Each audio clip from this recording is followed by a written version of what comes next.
What's up guys, it's James here from Match Fit Condition, and in this video what I'm going to do is I'm going to help you measure how much recovery time you actually need in order to benefit from the training that you've been doing.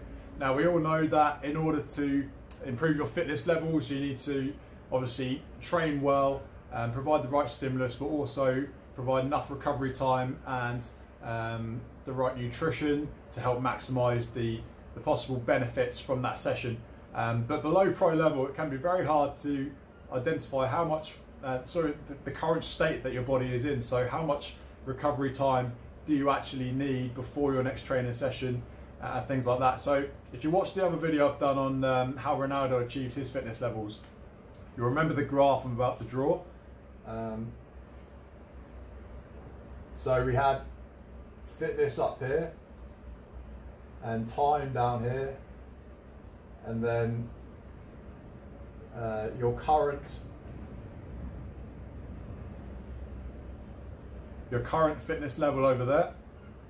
And if you remember, I was explaining when you're training, you're providing an overload and you're stressing the body and your fitness level is actually deteriorating. And then when you have enough recovery time, when you rest and your nutrition and stuff like that, that's when your body starts to adapt, recover and progress, and then you can potentially increase your fitness levels to a new height there. So how do you actually know the degree of stress that's been caused to your body, and how do you know how far down this has gone, and how do you know how can we quickly recover as well to get that back up there, rather than the recovery process taking a lot longer? So there's a number of things we can do. So again, I'm sorry about my drawing talents, or lack of talent rather, but I hope I can explain this clearly for you. So there's a number of things we can do. Obviously at a professional club, this is all being monitored every single day so that they know if the training load is too high or they need to sort of take things back a bit. And obviously as a team gets closer towards a match, things will become a lot more about rest and recovery rather than intense training.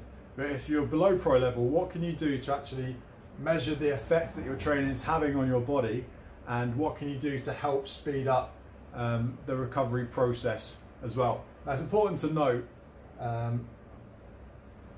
something that I missed out, or I forgot to mention in the Ronaldo video, is that obviously there's times where we intentionally provide too much of an overload. So it's called overreaching. So you have your training there, providing the overload, and then a bit of recovery time, and then another training session, and a bit of recovery time, another training session.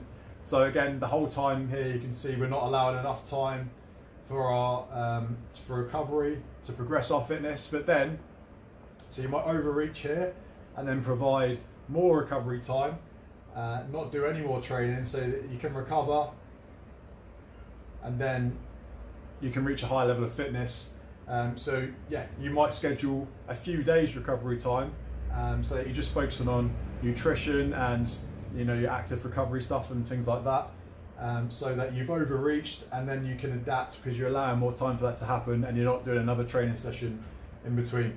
So to get back to what you can do to try and measure the effect that your training sessions are having on your body, there's a few things, and the first thing is called RPE, or rate of perceived exertion.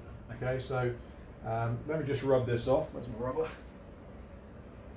So you don't need any fancy technology to do this. You can literally do this manually. RPE, rate of perceived exertion, and this is a scale of 1 to 10. So 1 would be complete rest, 10 would be an intense match. So after every single training session, you would give yourself an RPE score. So whether that's a gym session or a team training session, you give yourself a score, and then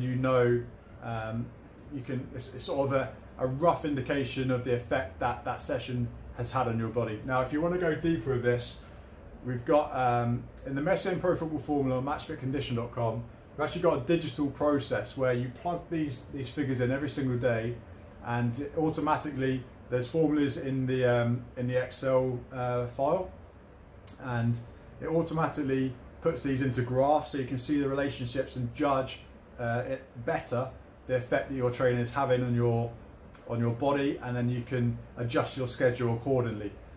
So again, that's included in the the Messier Pro Football formula. It's called the True Tracking System. But if you want to do this manually, then again, rate perceived exertion is the first thing you can do. Give yourself a score of 1 to 10 for the training session you've just done. The next thing we can look at is something called POMS, or Profile of Mood States, and this is a score of 1 to 5. So the questions include how well you slept,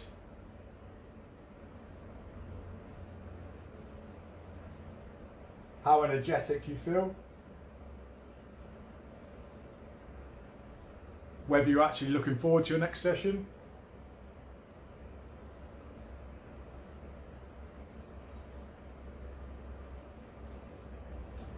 your soreness and your appetite as well.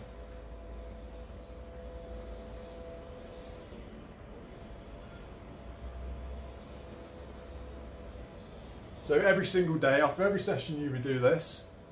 Even if you've got multiple sessions, do it after every single one. And after every single morning you wake up and you do your POMS score. So a score of 1 is dreadful, so I had a dreadful night's sleep, I feel really low on energy, I'm not looking forward to the next session, I'm feeling really sore, my appetite is really low. That's a good indication that you need to schedule some more rest and recovery time. Or if it was a 5, I slept really well, my energy is really high, etc. It shows that you've recovered well and you're in a good position to do your next training session. Yeah, so another thing we can do is actually calculate our training units. So training units is, if I find some space, is your training minutes, let me see that, times your RPE. So if I trained for 60 minutes and my rate of perceived exertion was 10, that then gives my my workload score. So if you're tracking your workload, let's say on a Monday, 60 minutes at 10, you had a workload of 600, and then the next day you noticed that you did another load of sessions and your work rate was like 2,000, then you know that your body is probably going to be pretty stressed, and you're going to have to eat well and schedule some extra sleep time and recovery time. You probably know that if I've got the graph here, you're pretty stressed if you've gone from a 600 and then to a 2,000 workload, just using the example, pulling figures out the air. But then you know you're probably somewhere down here, and it's really important that you eat well to recover, so you're ready to perform at your peak level again. Obviously incorporated with this is your calories and your macros as well, so your protein, your fats and your carbohydrates. If you've done a session and the workload was really high, you then know that you might need to increase your calories and take on more carbohydrates and protein to help restore your body, help the recovery process and restore your muscle glycogen levels. Because if you've done a really hard session and you've got a match the next day and you've recorded that the RPE was high from that session, it was high training minutes as well, and the next day you wake up and you feel you've got a shocking POMS score, and let's say you've got a match the next day, you've got to really focus on nutrition, making sure you get your carbohydrates loaded up as quickly as possible, and your protein as well. Again, if you want help with this, and instead of doing it all manually, it's all done automatically, just inserting your data into a spreadsheet, and then it all adds up and shows you daily, weekly, monthly workloads and the relationships between each of these, so that you can identify times where you need to take action to ensure that you're at a good level for your next training session.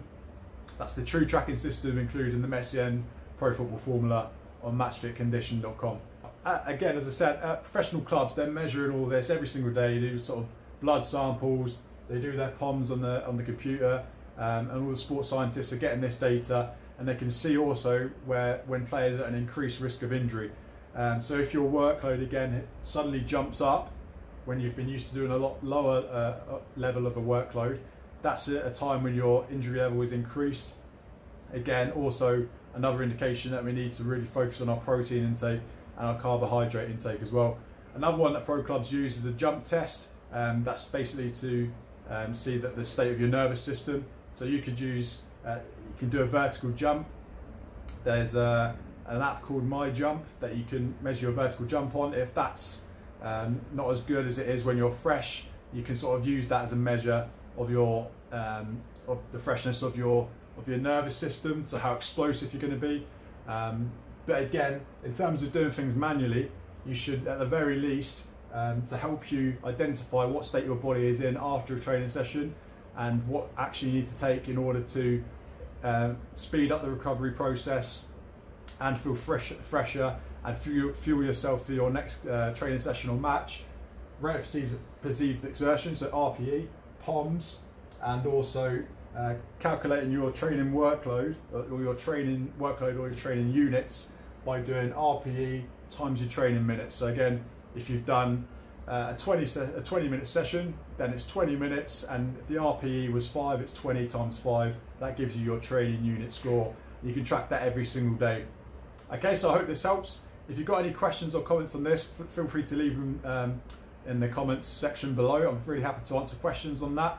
But just to recap, bare minimum you should be doing to try and track and measure your progress from session to session: RPE, POMS, and your training units as well. And that's really going to help you give a good indication of the sort of state that your body is in, and also if your fitness is progressing, because if you'll find that a session which used to be a 10 for your RPE is actually now a 5, and then the next day you wake up and you're feeling pretty good, that's a good indication that your training is working and that you're in a good place. Whereas if you find that a session that you used to find quite easy is now quite hard, that might be a sign that maybe you're overtraining or you need to schedule some extra rest time. So again, Messi and Pro Football Formula. If you want to learn more, go deeper with this and have a system which digitally does this all for you and shows you the relationships between all the data. And yeah, hope you enjoyed this, hope you got some value from this, and I'll catch you soon.